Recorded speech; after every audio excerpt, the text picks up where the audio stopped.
দেশের আইন শৃঙ্খলা পরিস্থিতি সুদৃঢ় এবং মাঠ পর্যায়ে টহল জোরদার করতে পুলিশ নতুন করে 10,000 কনস্টেবল পদে নিয়োগের প্রশাসনিক কাজ শুরু করেছে স্বরাষ্ট্র মন্ত্রণালয়। সম্প্রতি জাতীয় সংসদের বাজেট অধিবেশনে এই বিষয়ে দিক নির্দেশনা দেন প্রধানমন্ত্রী তারেক রহমান। পদ সৃষ্টির এই প্রস্তাবটি বর্তমানে অর্থ ও জনপ্রশাসন মন্ত্রণালয়ের পর্যালোচনায় রয়েছে।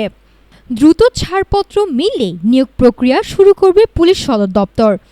দেশের নিরাপত্তা ব্যবস্থা জোরদার এবং মাঠ পর্যায়ে পুলিশের সক্ষমতা বাড়াতে নতুন উদ্যোগ নিয়েছে সরকার।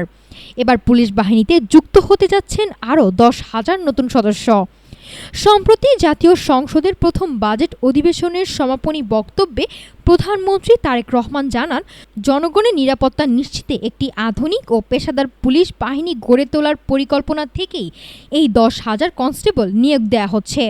প্রধানমন্ত্রীর ঘোষণার পরই প্রশাসনিক কার্যক্রম শুরু করেছে স্বরাষ্ট্র মন্ত্রণালয়ের জননিরাপত্তা বিভাগ। পুলিশ সদর দপ্তর থেকে আসা প্রস্তাবটি চূড়ান্ত ছাড়পত্রের জন্য এখন অর্থ ও জনপ্রশাসন মন্ত্রণালয়ে পাঠানো হয়েছে। স্বরাষ্ট্র মন্ত্রণালয় জানিয়েছে, ছাড়পত্র পাওয়ার পরপরই বিজ্ঞপ্তি প্রকাশ ও নিয়োগ কার্যক্রম পরিচালনা করবে পুলিশ সদর দপ্তর।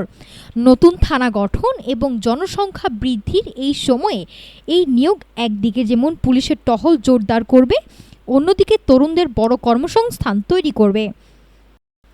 নাফসা সামিয়া, ঢাকা টুডে।